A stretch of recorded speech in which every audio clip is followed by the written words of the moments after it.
Good afternoon, and welcome to the DeYoung Museum. My name is Devin Malone, and I'm the Director of Public Programs and Community Engagement at the Fine Arts Museums of San Francisco. I'm thrilled you've joined us for today's program in celebration of George McCalman's new book, Illustrated Black History, honoring the iconic and unseen.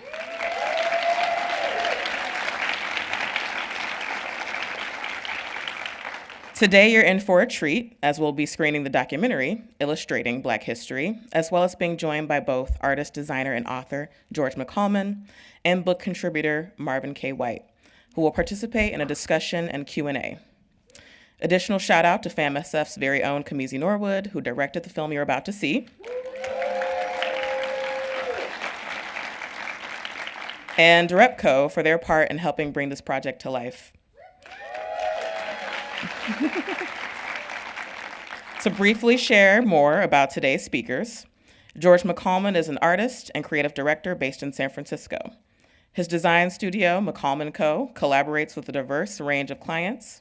He is a columnist for the San Francisco Chronicle, and his first book, Illustrated Black History, Honoring the Iconic and Unseen, was published in September 2022. Marvin K. White, Master of Divinity, is a poet, playwright, essayist, preacher, teacher, and speaker who articulates a vision of social, technological, prophetic, and creative justice. These brief bios do absolutely nothing to provide justice for these two, but I'm excited for you all to hear more from them today. To share more about the book, Illustrated Black History, Honoring the Iconic and Unseen, is a gorgeous collection of 145 original portraits that celebrate Black pioneers, famous and little known, in politics, science, literature, music, and more, with biographical reflections, all created and curated by an award-winning graphic designer. If you haven't already grabbed a copy, you can purchase one at the DeYoung Museum store in advance of the book signing that will conclude this program. Thanks again for spending your afternoon with us.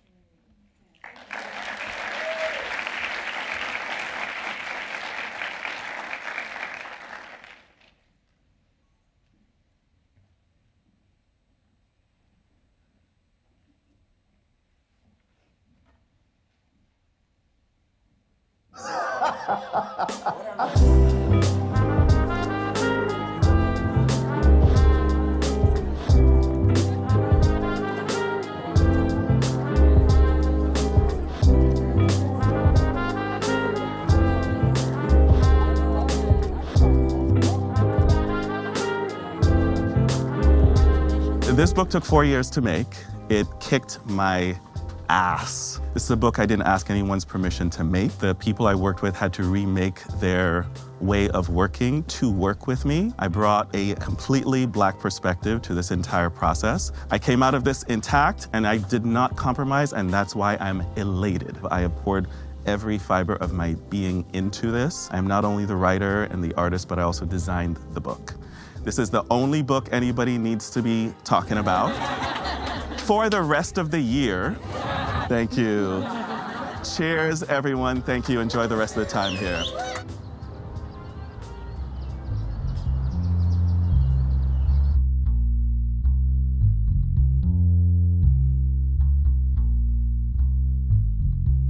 This book is my love letter to being Black.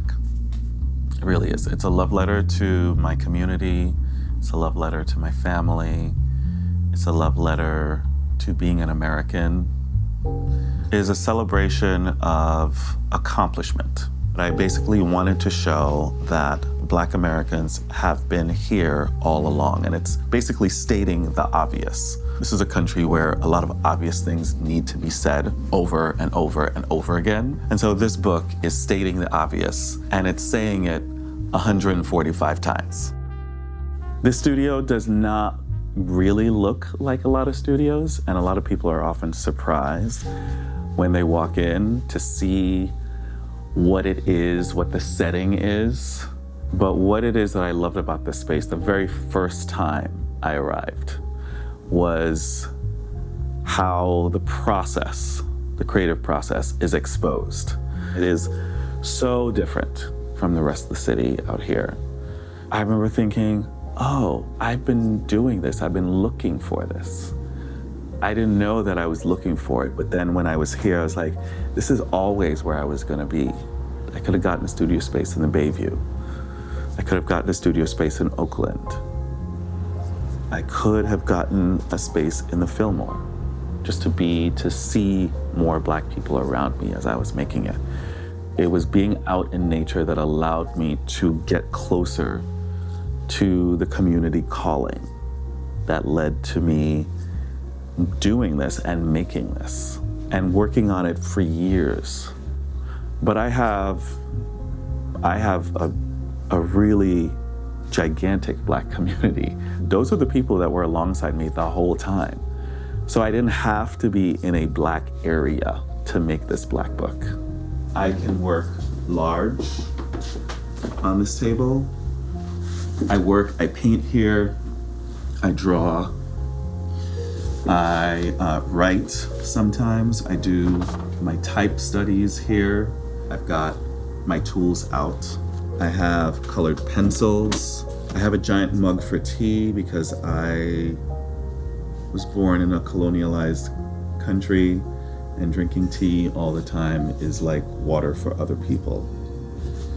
And it's a vantage point. I love looking out, but occasionally I look up to remind myself that I have a view of the ocean and that the ocean often calls me. I will walk down to the beach. If I have 15 minutes before a call, I will walk down to the beach and come back in a different state of mind than I left.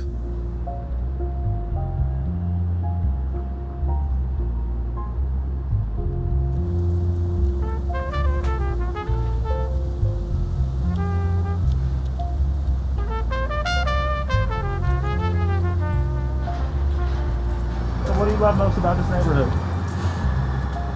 That it is the convergence of sky and fog and land and sea. That's what I love about it.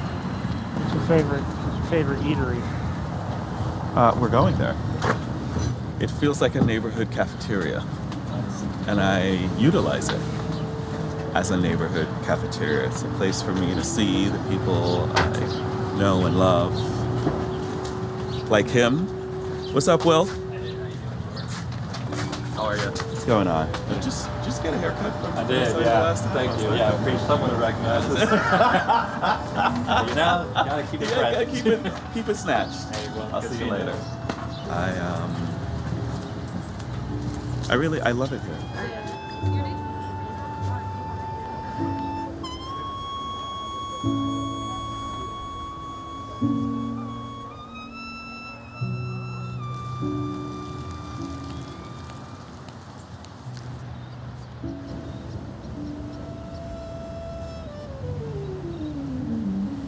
I will tell you, for the first 6 months before I really settled into the new rhythm, I was just terrified all the time. I was terrified of a lot of things. I was terrified of what my contemporaries would say, all the people who were my designer, art director friends. Like, who do you think you are? Because art directors are really snobby. Because we know what's good and we know what's shit. And I was applying that to myself too. I was like, I don't want to be a shit artist. I had super high standards of it, but the art director of me was like, no, it has to be up here. And is there room to let this person play around, who is me, and find his way and not berate him for it not being? I was like, can we do that?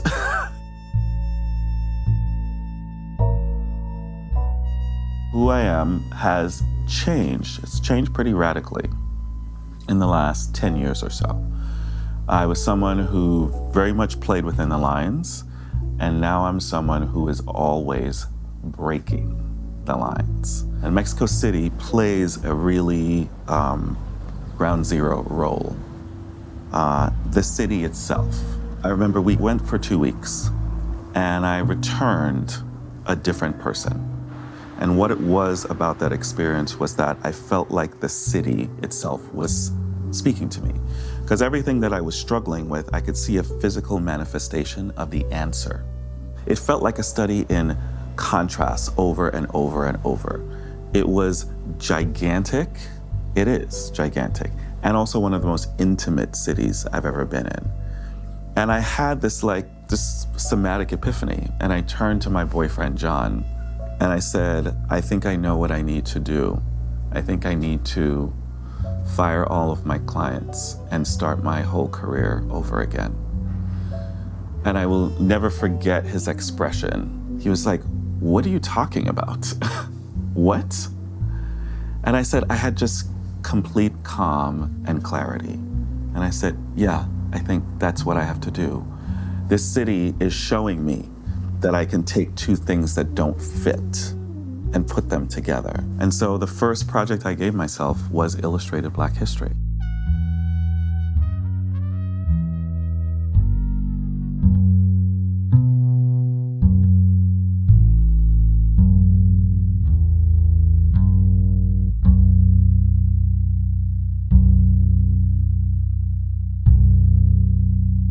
We're talking about the capacity to frame what the difference between a designer, an art director, and an artist is. They're not the same thing. I thought through the whole series before I did it. And that's the art director in me. And I sat down and I wrote an outline to myself.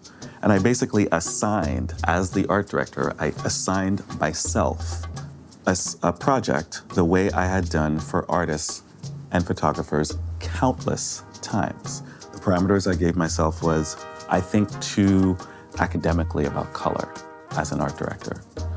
No color, black and white. Try to enjoy it, but allow yourself to be freaked out. Like I wrote all of these things. It's like notes to an illustrator. And surprise yourself and see what you can do. And the whole time I have been an art director who is counseling an artist. And I have. And both sides of my brain are active. That is the secret sauce of how I've been able to do this.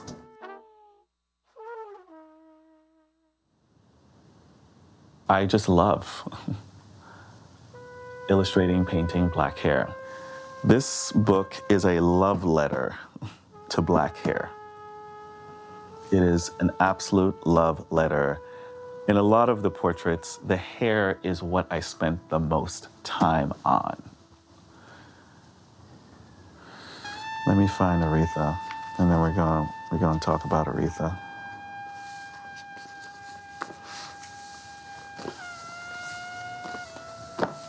I spent days on Aretha Franklin's hair. I did this piece the day that she died. Her death is what prompted me to do this.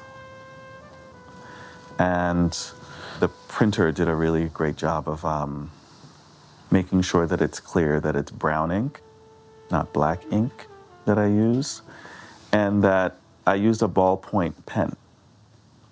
I didn't use pencil. And a lot of my work is a study in contrasts. I knew I had to really fill in, that the lines had to be as equal as the negative space. What I wanted to show was that she had a volume and a density to her voice. And what I was capturing in this is showing basically the sonic power without showing lines coming out of her mouth. I was basically showing that in her hair.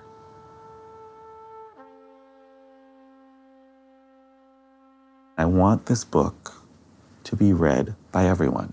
I designed it for children. I designed it for teenagers.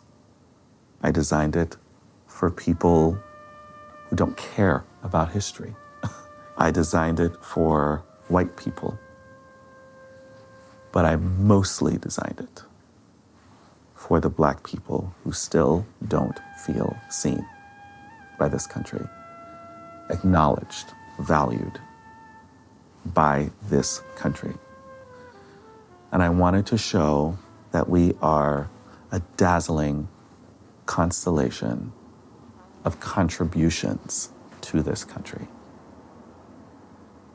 and we are filled with light and color, and we are dazzling.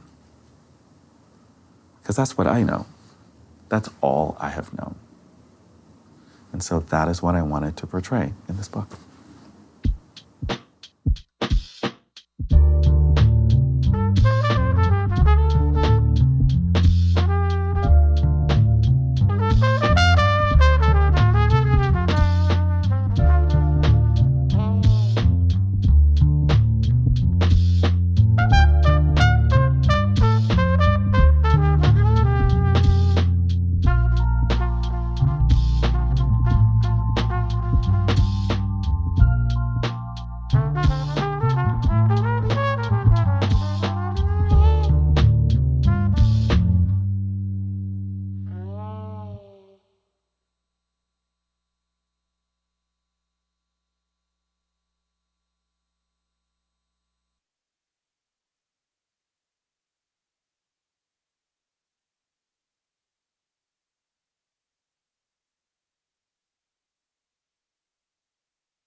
Testing. Testing. Hello, hello. No, no. Testing. Yes. Wow. Hi, everybody. Hi. Thank you so much for coming today on a holiday weekend when there's lots of other things to do. Thank you very much for being here today. My name is George McCalman, and to my right is Reverend Marvin K. White, who we've known each other a long time, so it's going to be silly. I'm just warning you up front. Introduce yourself, Marvin. My name is Marvin K. White.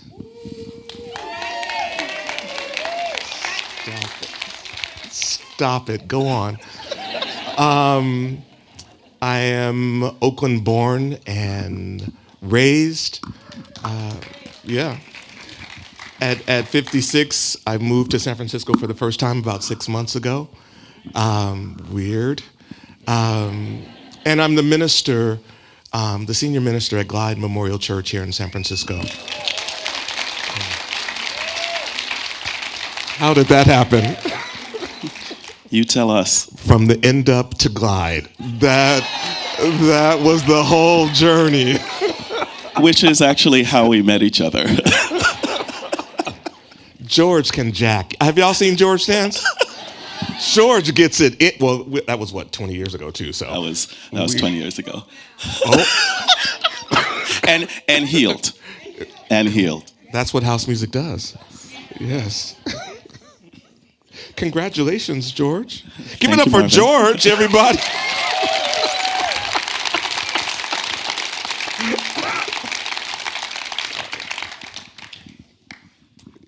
Go ahead. And what about that film, y'all?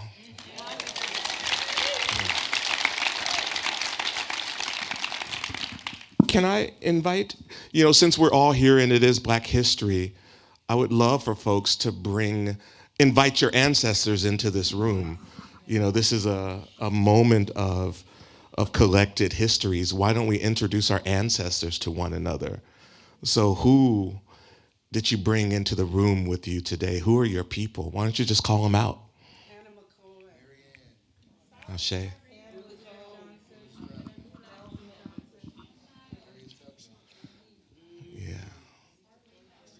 Amen.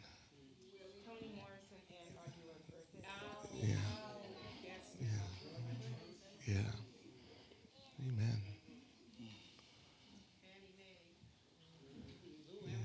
Yeah. So much more coverage in that great cloud of witness. Now that our ancestors all know each other, we can call on each other's ancestors, in times of need now because of what you just did. So that's what this book does. So, sorry, back to you, George. Sorry. Any questions? I love the permission that you thought you might have needed to do this? You know, do you remember the point when you said, "Oh, this is mine to write"? You know, because it didn't sound like it was immediately, you know, it felt like you owned it. Yeah. It was a process, and it took about a year and a half to shake any insecurities I had about the project loose. And I share a studio with Georgia Hodges, who is in the audience, and she's probably the person I spoke most about the difficulties of, in a personal way. You know, it's your studio mate that you can vent with when things are frustrating. And so Georgia kind of watched me move through this process of second guessing if I was the right person to do it. And then a year and a half later, another friend of mine who's in the audience, Leonard, and I went on a road trip down from Georgia to Alabama, and it was my first time in the deep South. And I was like, holy wow. Because you don't know unless you know. And when you're driving those back roads, you can feel the horror. And so we ended up going to the Legacy Museum, and the Lynching Memorial had just opened. And so we went to take a pilgrimage there. And I remember just having a conversation with myself about, you know, the importance of being a witness to history, but what those two museums, and they work in tandem, and I implore anyone in this audience who has not been to that museum to go, because what that experience does, what that designed experience does, is it lays out in financial and business talk how the United States became the superpower that it is, and how the business of slavery established America as a global superpower.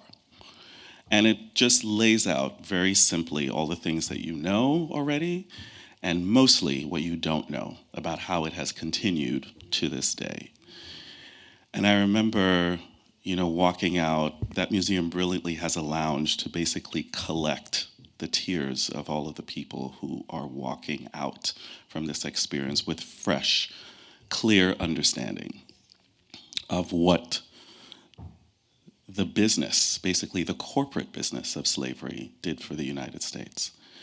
And I remember just clarity. I was like, I cannot believe that I have been second guessing doing this project. And it was just my spine sharpened and turned to steel. And I was like, yeah, I'm doing this. And I never second guessed it again. And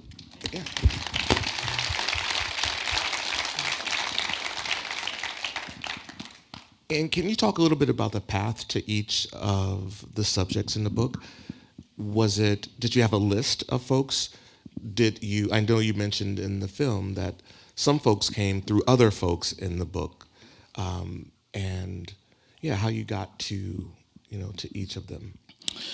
How I got to each of them was really through divinity, just conversations. I spoke with friends. Friends gave me suggestions of pioneers whose stories I would be interested in or I should be interested in. I spoke to professors of African American studies all over the country at Howard and Harvard and Berkeley, amongst others. And then it became paring down, because at one point I had over 500 names. Wow. And then I thought it was going to be a conversation between me and my publisher, and they were like, no, boo, it's you. Yeah. You're gonna decide all of this by your lonesome. And so then it just became feeling my way through, I wanted to profile everyone, but then kind of assigning a sense of avatars, avatars of different moments in history, avatars of different movements. There were several pioneers that I was more interested in frankly, their wives and their children, more than the person. And it became more about, frankly, the unseen than the iconic. I've likened it to fantasy football. It was never that.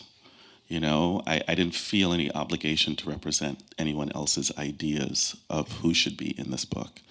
And so I spent some time just feeling my way into just being excited about the stories that I was profiling. I was like, yes, I want to know more about you, Amy Ashwood Garvey. I want to know more about you, Celia Cruz. I want to know more about you, Aretha Franklin, and the specific thing that I am interested in telling the story about, not generally what other people might be interested in.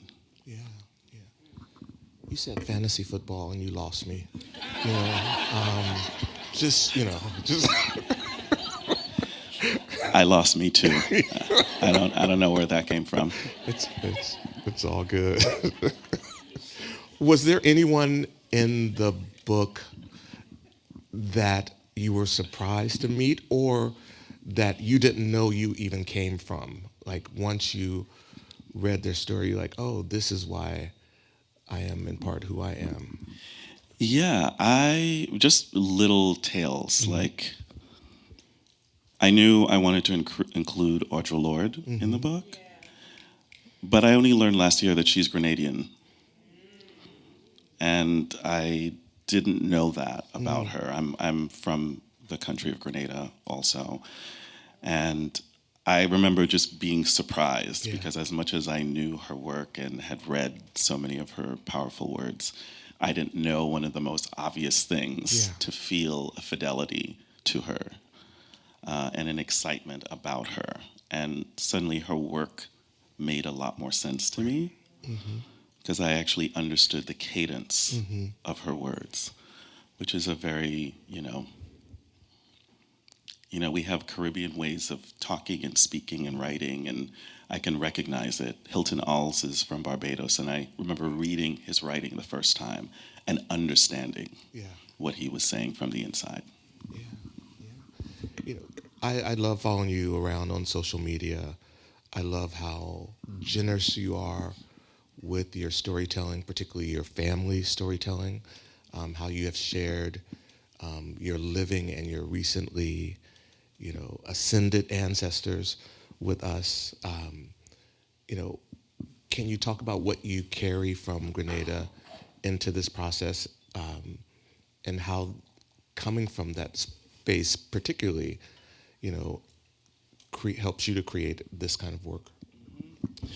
I will frame it in the most kind of beautifully tragic way I can, which is that I made this book in between my mother and my father's death. And there's no other way for me to frame that than that, because that is what happened. And so, the kind of communing, I've spoken about communing with the ancestors in the making of this book and making the art particularly. But I got closer to that because I was swimming in death. And I had a calm about it too, that I knew that basically this was part of the work. In the making of this book, making this book was a deeply personal, intimate, really spiritual experience. And there's no piece of art that I made for this book that doesn't have its own individual story. Imagine the story of Aretha Franklin that I set in the film and multiply that by 349. And I have personal stories of how I got to knowing what I needed to know about each person to represent them individually. Yeah. And were they all pleased with your first draft of them, or did any say, you did not get me right yet? The amazing thing about this book is that with the exception of 3 pieces, all of the pieces were the original pieces. Oh, wow. I have a story to tell about Henrietta Lacks. I've represented this in other interviews, but most of the portraits I made, I kind of went into a fugue state, and I often don't know the medium that I'm going to use before I pick up. That's why my tools are always out, is I have no premeditated idea of what it is I'm going to, what tools. And I remember picking up the pen and starting on her portrait. And I almost don't even remember the making of it. And it was about an hour of moving this pen around. Hello? That was Henrietta. Yes, that was Henrietta. She's like, you gonna tell my business to these strangers? You gonna tell our business to these strangers? You did not give me a heads up first. And so I started working the lines and I just felt her.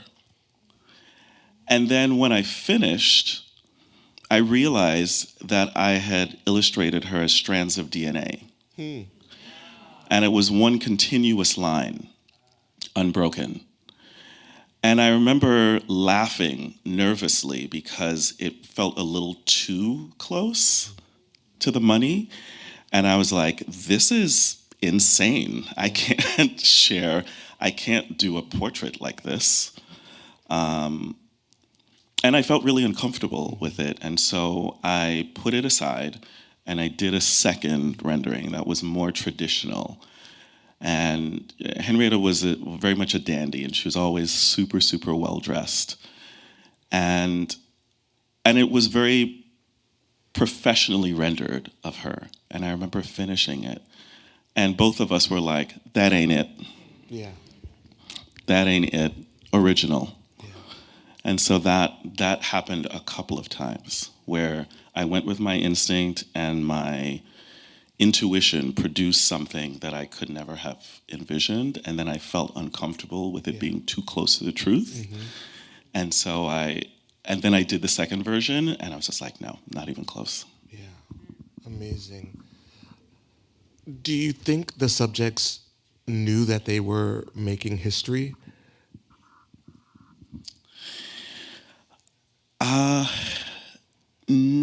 Just in terms of being, no. Yeah. No. We have a luxury now at this moment of time in history, and this Bay Area perfects it, where we give ourselves the luxury of time to ruminate, to self-ruminate, and to carry our narratives in an open way. That's what social media is. These pioneers did not have that luxury. Most of them were just surviving. And even the ones who are still alive very much we carry this trauma in our bodies. And so we can tell when people are struggling, whether they're smiling or not. And when you're a pioneer, I was saying this yesterday, it is a lonely place of existence. Yeah.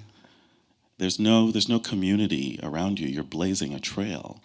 And so if you are someone who is trying to do something different, there often aren't people around you to share some of that burden with. And so what I really, making this book was like deep, deep, deep inside. It was a place of loss and grief. And it was a place of really understanding that our world today, like we have things so much better than our ancestors did. And we don't often have perspective on that. We're very easy to complain about the world. Yeah. But things have actually gotten better. Yeah. On all fronts, there's always work to do, absolutely. And no one should ever take their foot off the pedal in terms of advancing, ways of being that don't serve us as human beings, as racism is. But, it really, yeah. Thank you. There's a word I'm looking for. Maybe somebody can help me. It's the passing down generationally of trauma. I think it's epigenetics. Thank you. Oh, wow, Thank you. That was. Thank you. multiple. That was like a Greek chorus. And so you talk about the epigenetics of trauma. Was there a thread? Because was there a thread of like an epigenetics of joy? Did you see how that has made it this far as well? I mean, that's basically how people made it through. Yeah. That is how people made it through. And, several of the pioneers in this book are groups of people, because I was also representing the diaspora of how we as a community collectively move through. And I think it confuses other Americans how we talk about this, how we as a community. And someone said the other day, everything we do confuses other Americans. And of course it was like 65-year-old black woman smoking a cigarette. She's like, everything we do confuses them. And she was not wrong. That was me. What was the question again? The epigenetics of joy and how Yes. that's passed down. Yeah, the diaspora is what sustains us. That we actually are a collective amongst individuals. And that word, it is starting to spread more and more and more in terms of how we speak about ourselves, to ourselves and to others. Yeah. And all of these people, no one did what they did alone. They were buttressed by their families and their loved ones and their children, even when society was actively attacking them. And so that still remains the pillar of our existence, is family in all senses of the word, like whatever that means to you. Everyone is moving through the world, and we're all interconnected and we're all intertwined, whether we like to admit that or not. And so our role as human beings is to be in service to each other. Yeah. That's like, there's nothing else. Yeah. And so, so kind of remembering that, this book is also a testament to that. That there is a community, there was a community that helped me to put this together. I would never have been able to complete this book by myself. I'm good, I'm not that good. And so I called in a lot of help in the making and the rendering of this. And I'm very grateful for it, because the community made this possible. I wish I had a piece in it. That would have been. I do. That was. There are actually two essayists here today. So the book, sorry to interrupt. Please. When I decided, okay, little background of just how books are made. So, so I have the structure of the book, and initially it was going to be separated by categories of discipline. But so many of the people in this book are polymaths.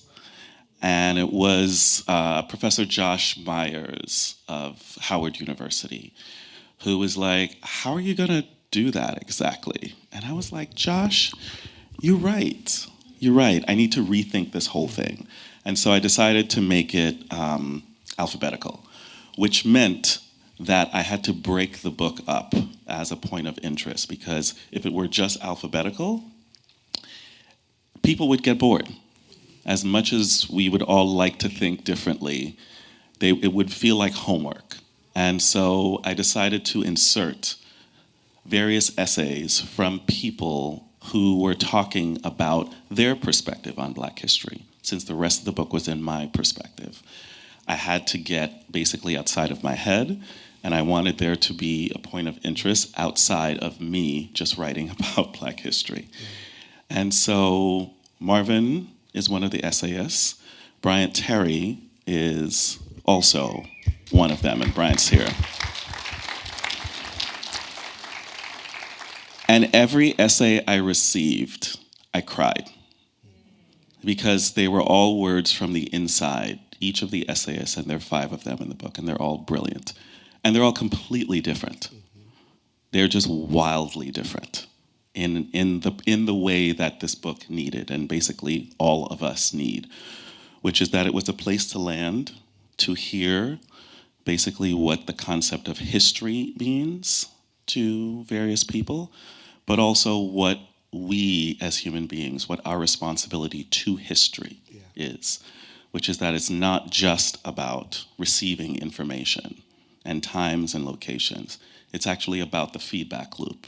It is how we respond to history and how we're applying those lessons on a daily basis to our lives.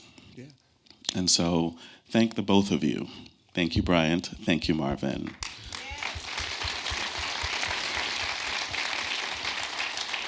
We're actually looking up there like we know where Brian is sitting. Yes. No, I'm pointing to him because I know where he's sitting.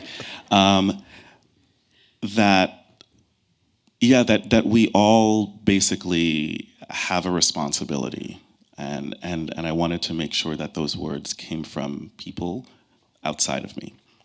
And I think that's important. And I'm not sure how much time we have. How are we doing? How are we doing? 1:45. Okay. Thank you. Thank you, Maura. Maura. History is still happening, and whatever we're doing right now, whatever we're signing our name to, whatever we're writing, whatever we're creating, whatever government document we sign, license, census, library card, that will be how generations will find us here today. Yes. So history is not just about infamy, but it's just about knowing that you're on record as well. It is how we, as a community, document ourselves. Because other people have been documenting us for a while, and they have done a really poor job of it. And history, as it is currently rendered, lies, clearly. We're still embroiled in this stupid conversation about whether white Americans are ready to accept the horror of the origins of this country. And I'm over it. I'm over it completely. And it's just slowing things down. It's just slowing our evolution down. It's just really not great. Yeah.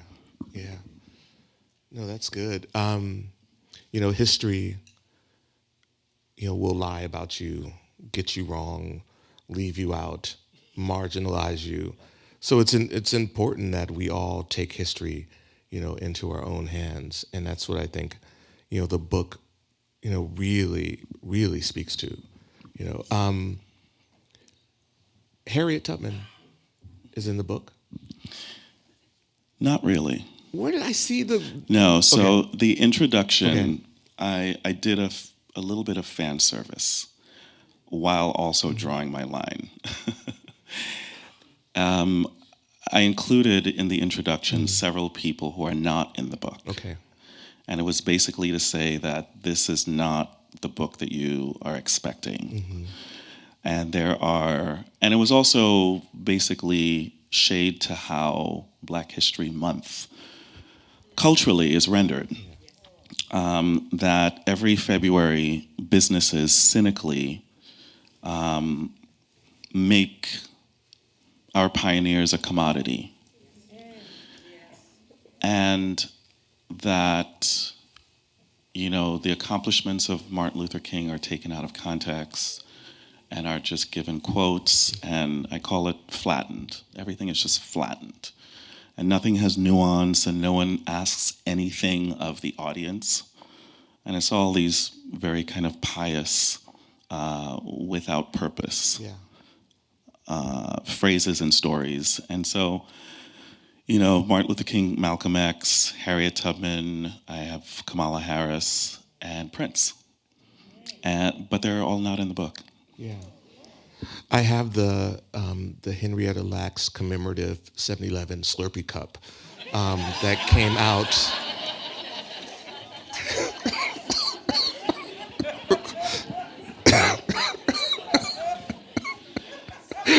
Shut up.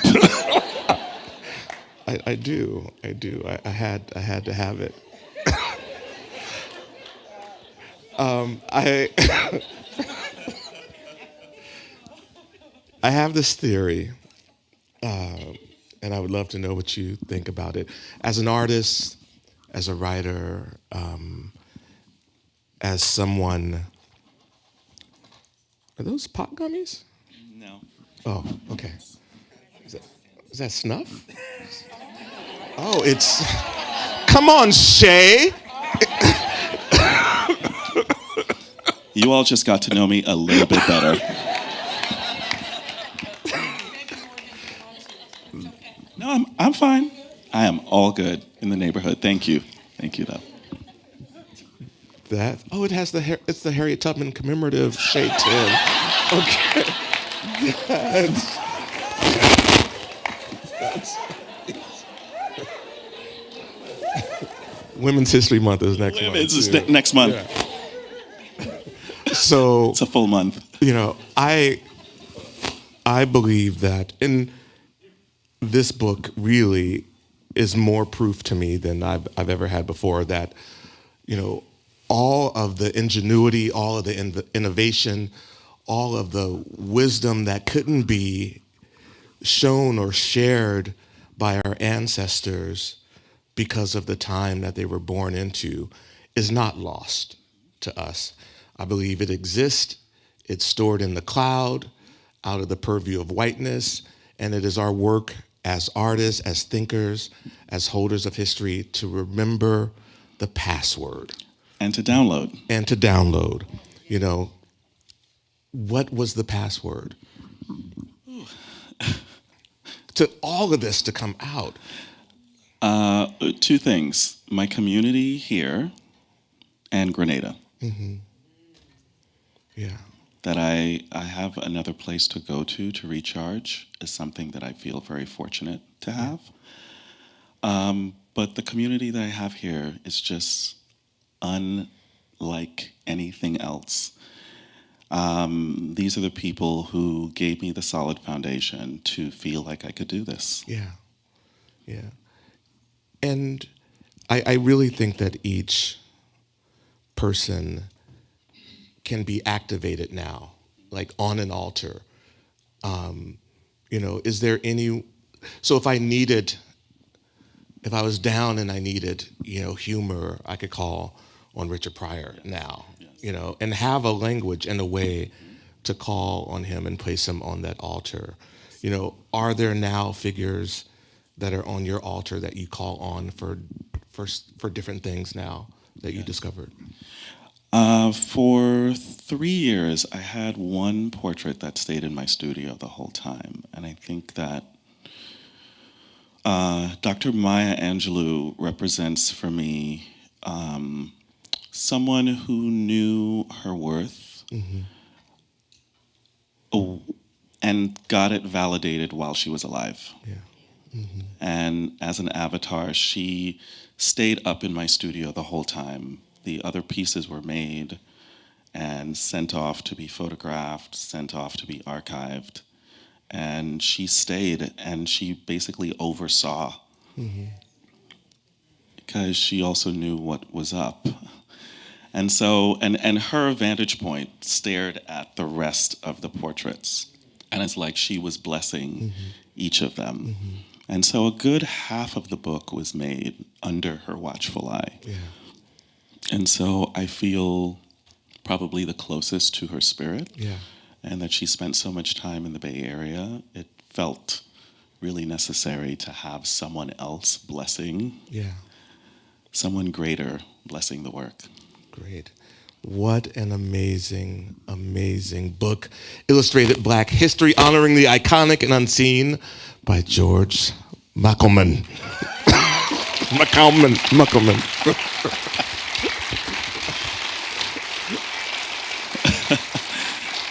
Thank you, everyone. There is time for a couple of questions. Maria, to my left is going to run around. Thank you, Maria.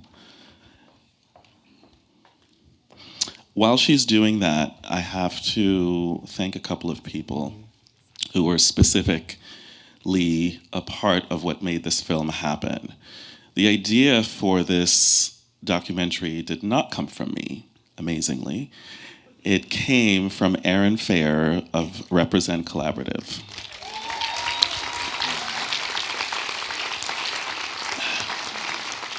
And Aaron and Repco were the producers of the film, and I've known Aaron for a good 15 years, and her commitment to storytelling, that is her superpower, one of her many superpowers. And I'm really grateful, and it was Aaron who brought on our director, Kamisi Norwood. Fantastic.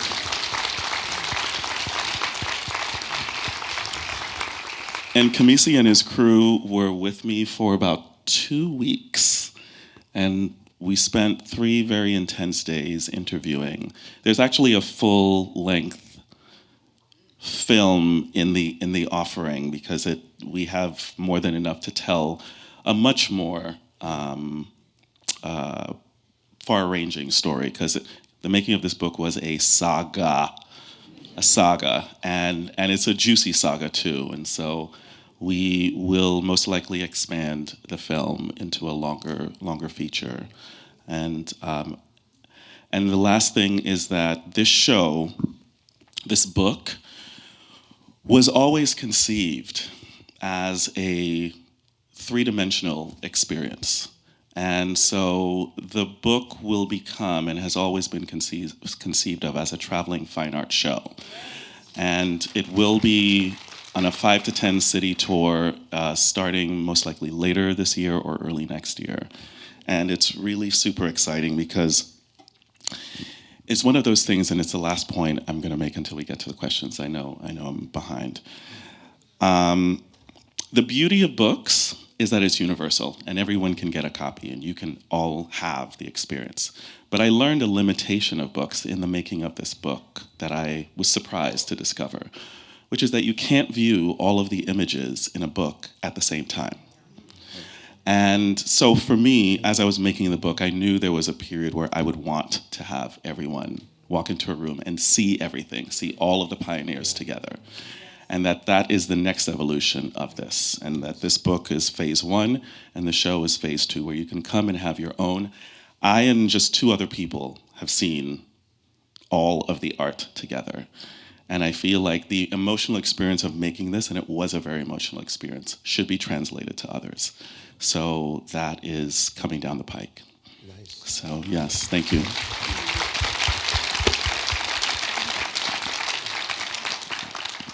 Hi. Questions? Yes, I just want to say, I adore you and I adore your art. Thank You you. have beautiful art. Thank you. I take pictures, and what I recently did is my uncle is 98 and my aunt would be 96. These people lived a long time, and my grandmother and my great-grandmother was born on the same plantation. Uh-huh. And when I did a book with all the pictures. Plus, I did a book of the plantation they was born on, and some of the people that live right now live in houses that's similar looking to those plantations. And you go back on your DNA and go back to your family, and I agree with you. We living on the people that came before us. Yeah. They still here. Yes, they are.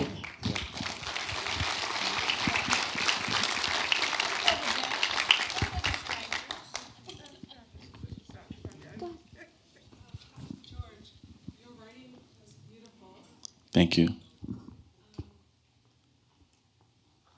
How was the writing process for you? And were you a writer before? You talked a lot about your art. Uh-huh. How did the process of writing come for you, and were you a writer?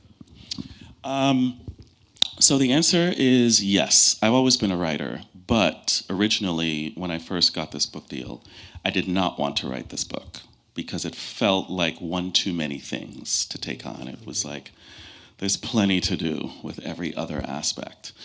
And when my writer and I were kind of sitting down, it became clear that I had done my own research. I had a lot of thoughts on the periods of their lives I wanted to profile. I really kind of I had a very specific take. And the book was originally written in the third person, which is basically just talking about each person and their accomplishments. And then April suggested that we change it to the first person, where it was, I think XYZ about James Baldwin, I think blah, blah, blah. This is how that accomplishment made me feel. And the story that I've told a few times is that my mother was actually a really active part of that process in her final weeks. And I was reading her passages and kind of unsure about whether the third or the first person felt too personal.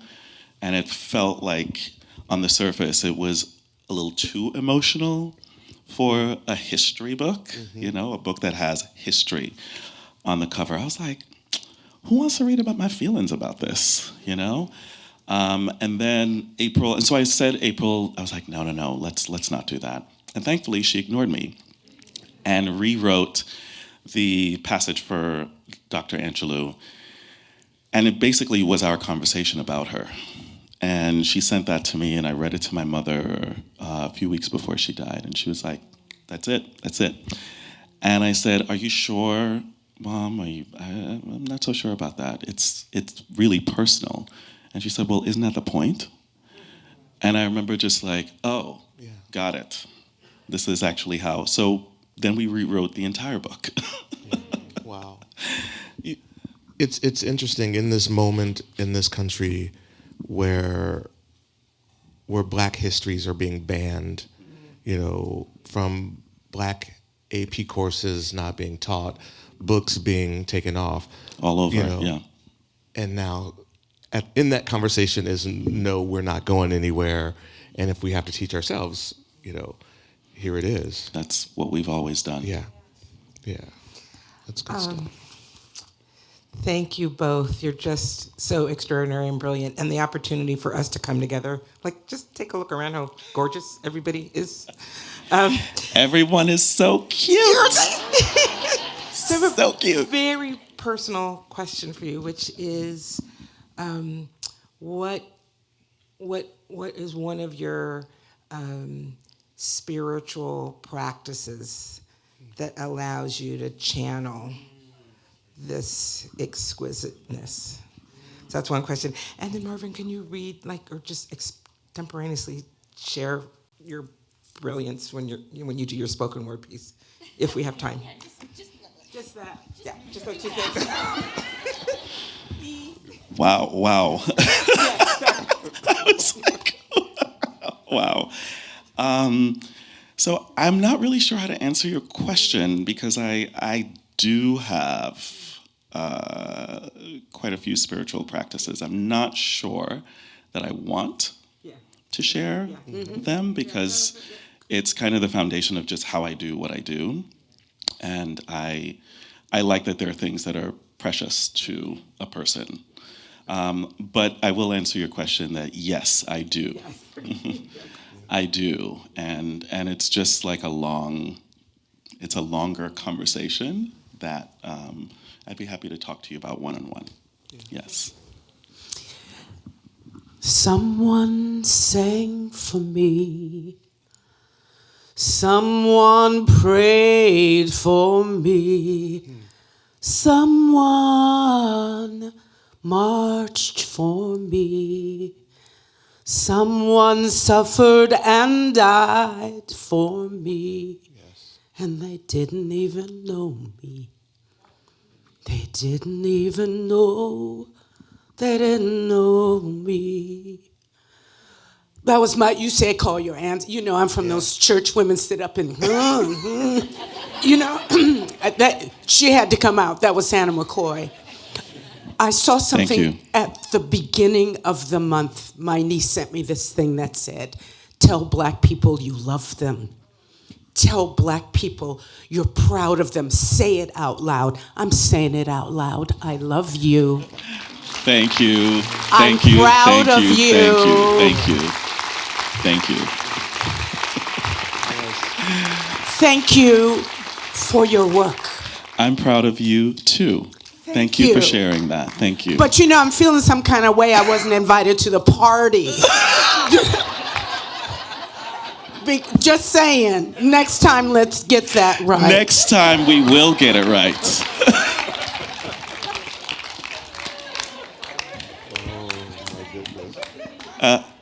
Excuse me, your turn. No, there's another question over here.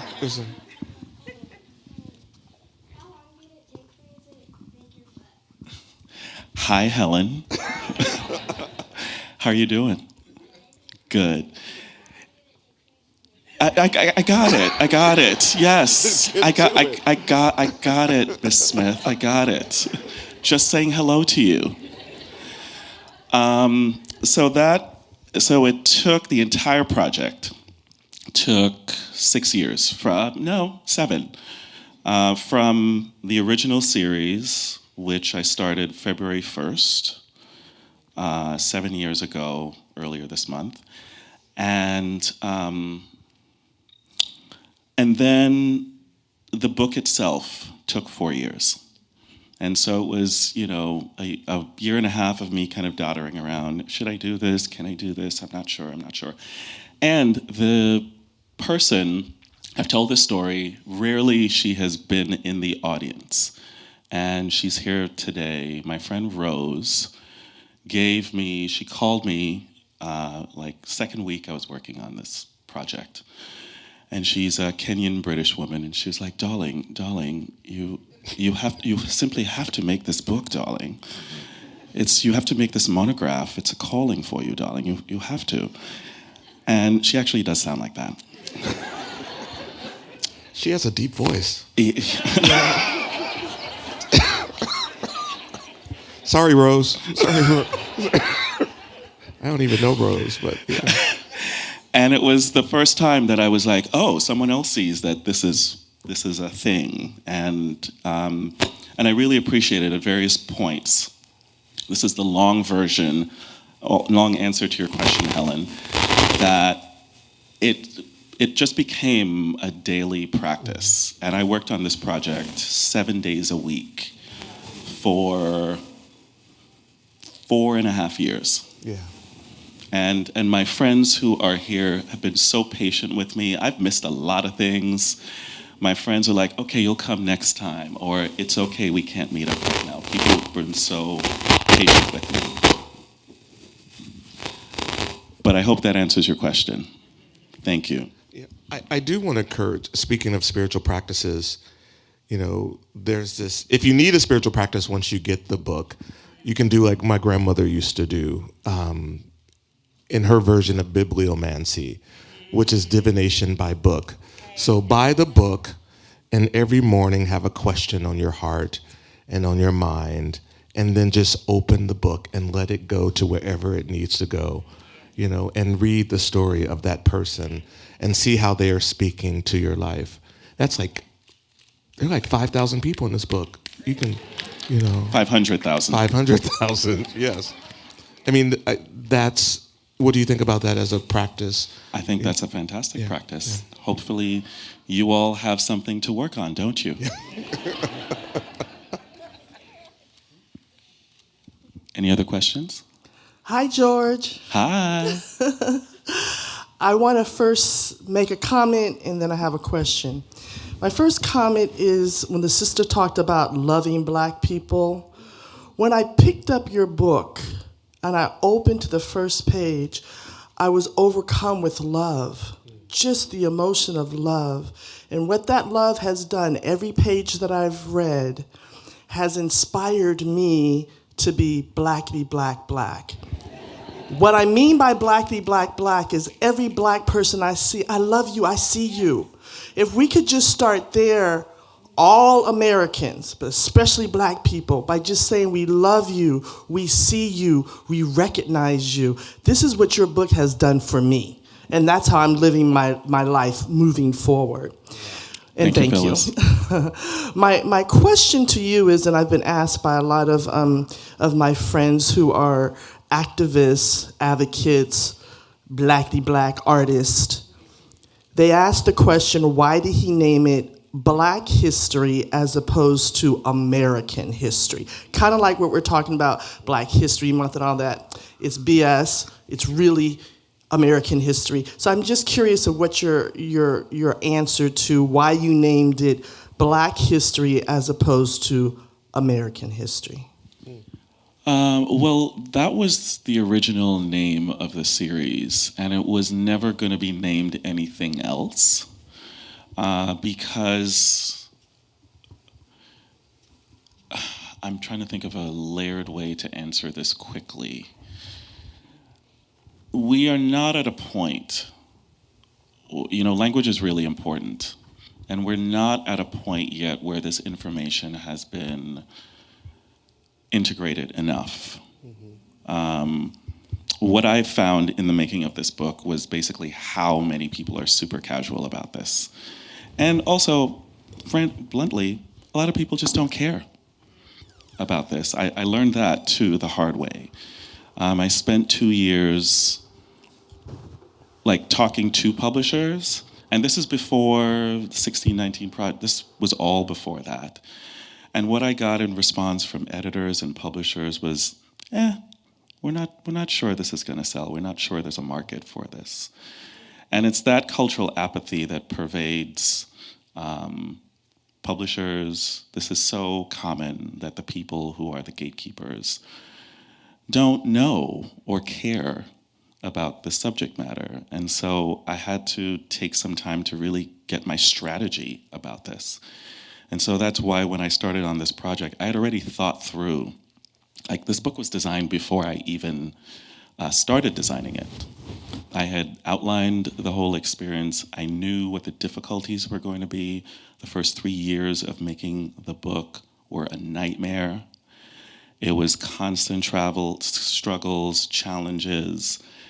And even the first couple of years, I didn't talk about it with that many people because I didn't want to be complaining about it. And I was like, oh, this is Black too. This is what we have to deal with all the time. And so I, at that point, started opening up the experience and calling in more help and just getting more people involved. But it was always going to be, we're not at a point where the title of a book like this can be Illustrated American History and have everyone understand that this is not general enough information for us to call it that. When this book is in every American home, that's when we can talk about it. Thank you, Phyllis. Hi. Hi. You did, Anita. Everybody, this is Anita. Anita Gale. What's up, girl? Ooh. Okay. All right. Okay. I'm crossing my legs for this. So I'm working on 2 books right now. Of course, it's me, so I always have to be extra with my workload. So my next book is actually a distillation of the publishing industry as a model of corporate malfeasance. And it was actually inspired by a conversation with Bryant a couple of months ago. We were sitting there and basically talking about the experience of being on tour. The question I have gotten more than any other question uniformly since last September is, how did you do this? And white people say, how did you do this? And Black people say, how did you do this? And so there's a lot of answers in that. And so what I'm making is a field guide to basically send back in time to a 26-year-old me that was entering the publishing industry for the first time and felt like I had entered a carnival ride. And everything that gave me the experience to do this was also everything that challenged me in the making of this process. And since 2020, of course, everyone is trying to get their act right, and mostly failing. And the experience of making this book taught me that most people don't know how books are made. Most people just have no idea. And books are universal. It's a universal human language. But the making of these things are just as important for everyone to know. It's like not knowing where your beef comes from. And if you don't know where your beef comes from, you really don't know where your beef comes from.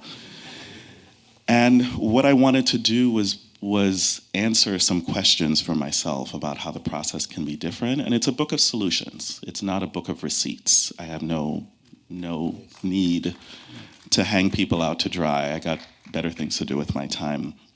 But it's a real problem. Corporations are really trying to figure out. And the corporate world is, the publishing world, suddenly the black authors like peas, as my grandmother would say.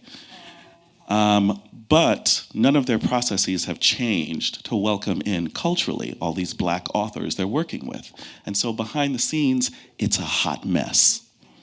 It's a hot mess. And there's no black author that I know that is not deeply having a problem moving through the publishing world. It is scandalous. And everyone is like, ooh, we need to talk about this, but it's totally plantation system. It's like you can't talk about it because it might impact the ability to do it again. And what that is, that's plantation. That's plantation chicanery. And so corporate malfeasance. Corporate malfeasance. Just want to say that. And so it's a field guide. So that's book number 1. And book number 2 is going to take a longer time to make. I am making an illustrated memoir of the first 6 years of my life. And the relationship between my mother, who passed away a year and a half ago, my father, who passed away 6 years ago, and my grandmother, who's turning 100 in 3 months. Wow. And it requires lineage, colonial history is intense. As my friend Leonard says, intense-toi. And so it requires a lot more research and a lot more time, and so I'm taking my time with that. But I've been working on both of those for a few months now. So, okay, signing books time. Thank you, everybody. Thank you, everyone, for coming. Thank you, thank you, thank you. Thank you for being here. I really appreciate it. I'm going to be signing books over here. So come on down. Enjoy your weekend, everyone. Thank you. Thank you, Marvin.